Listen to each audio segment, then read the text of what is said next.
Will Mamdani kiss the ring? Real Painter again says Zohran Mamdani has won the New York City mayoral elections by 50% preference vote. Okay, I've not seen the margin of victory, but he has won. Okay, good. And he has also quoted the magnificent Shri Shri Mr. Nehruji in his winning speech. And Hindutva Rises says, is Zohran Mamdani becoming mayor going to affect India-US relations? Or will Zohran be subordinate to Trump? I don't think Trump is a big fan of socialism and doesn't want it to exist in the US. What is the deal? So Zohran Mamdani has won the New York City mayoral elections. And the Indian media is right now going gaga. Indian origin Zohran Mamdani has won. Ha ha, great, wonderful, fantastic. So in what way is he Indian origin? His mother is Meera Nair. She is a Punjabi. She's a very famous, world famous filmmaker, film director, right? Meera Nair. And his father is also Indian origin. He's an Indian origin Muslim, I think Gujarati speaking Muslim, who was born in Mumbai, but he was in Uganda or something. And he moved to the US probably in the 1970s or something like that. So both his parents are of Indian origin, and that obviously makes Zohran Mamdani an Indian origin American. Now he has won the New York mayoral elections. He is a far left guy. His ideology is leftist ideology, and when he in his victory speech he apparently quoted the great magnificent Shri Jawaharlal Nehruji, and that has pleased a lot of Indians, right? Right. So the first question is, will Mamdani kiss the ring? What do we mean by kiss the ring? So kiss the ring is this analogy I had used sometime late last year, during the US presidential campaign, in which I had said that if Trump wins the presidency of the US, then it will mean that he has kissed the ring of the deep state. Kissing the ring means expressing or promising your allegiance to someone powerful and dangerous. It comes from the movie The Godfather. If you watch that, you will see the scene of the Godfather extending his ring out there. Here you go. And the supplicant has to go down on his knees and kiss the ring, which means that I am your man now. I'm yours. I'm yours to command. So that's what we mean by kissing the ring. Now, whose ring? Essentially, it means the deep state's ring.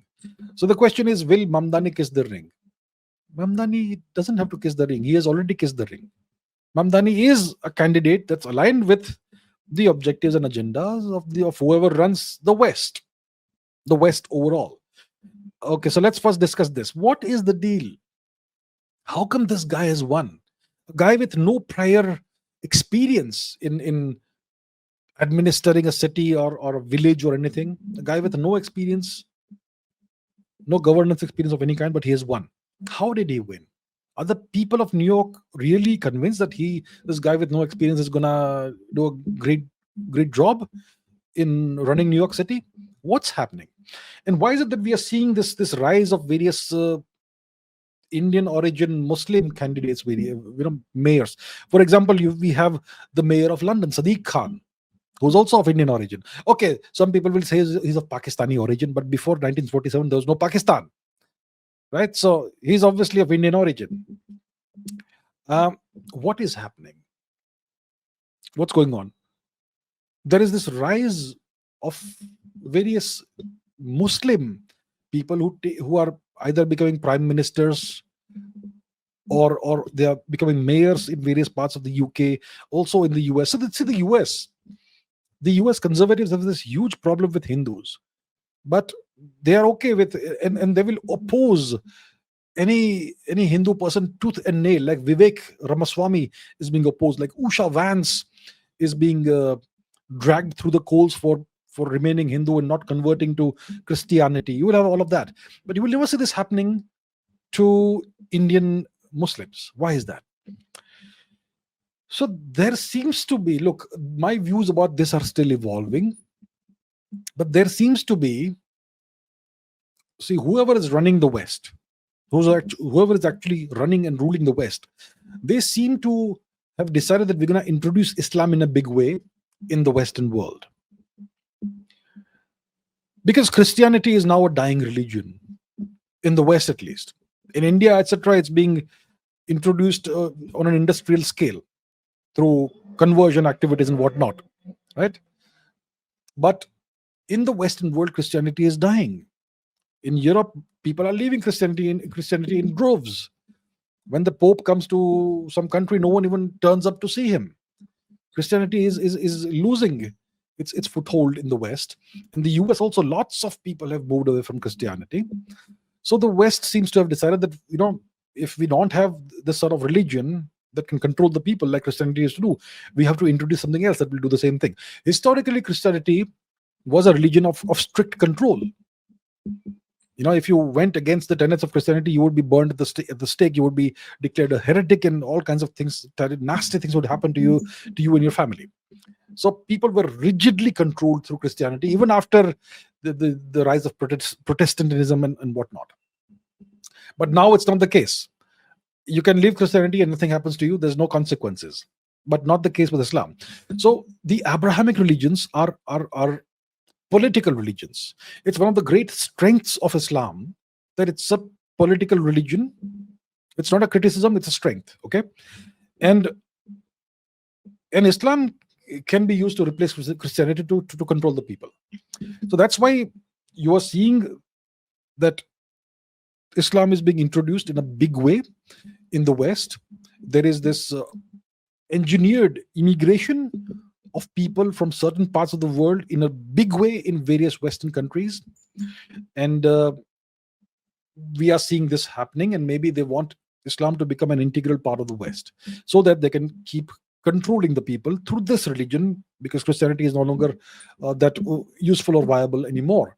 And so we also have the other religion, which used to be called wokeism or whatever. That's also kind of a religion, with its own ideology and whatnot.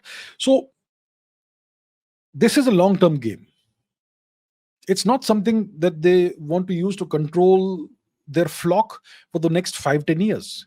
It's about how to control the world for the next 100-200 years. That's the game. And that's why people like Zohran Mamdani emerge from nowhere and succeed in becoming, in winning things like the New York election, mayoral election. We have Sadiq Khan winning mayorhood, whatever you call it, of London repeatedly, and so on. So Zohran Mamdani is already in line with the agenda. He doesn't have to kiss any ring. He's already kissed the ring essentially the day a long time ago. So is Zohran Mamdani becoming mayor going to affect India-US relations? Will he be subordinate to Trump? He is not going to be subordinate to Trump. He's going to be in opposition to Trump. But understand, this opposition is all stage managed. The US has what? The left and the right. The Democrats are the left, Republicans are the right. So Zohran is left. I'm not sure if he's a Democrat or not, but he's left. So he's on that side.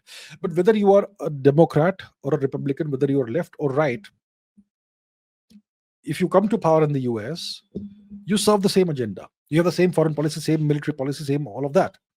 So at the end of the day, both left and right serve the overall agenda of whoever is ruling the West. You can call it the deep state or whatever. So domestically in the US, Zohran Mamdani and Trump will be poles apart. They will oppose each other. Trump will criticize Mamdani. Mamdani will criticize Trump. They will mock and taunt each other. That's fine. But that's how it is. So Zohran becoming mayor, will it affect India-US relations? Not to a very large extent. But he is an anti-India person, by the way. He will speak Hindi very well because it's not his mother tongue. His mother tongue is Punjabi, but if you speak Punjabi, you will obviously speak Hindi. He also speaks Arabic. I suppose he may speak his father's language also, whatever. He seems to be very Indian and all, but overall he's anti-India. You may not believe that, perhaps some of you at this point in time, but he is going to be very anti-India. So it may not have any effect on the India-US relations because he's not the president. He's just the mayor of a city, but the world's greatest city, like many people consider New York to be. So it's not a small position, even if he's just a mayor. He's the mayor of the US's financial capital and the world's financial capital. So that is definitely a very powerful, very important position. So he will not have a good impact or effect on India-US relations. At best, he will have no effect. But most likely, he will have some kind of deleterious effect on India-US relations, and in what way, it remains to be seen. But I don't expect his effect to be positive when it comes to the India-US relationship. At best, it will be neutral, or more likely, it will be in some way negative. Very early days, he won today.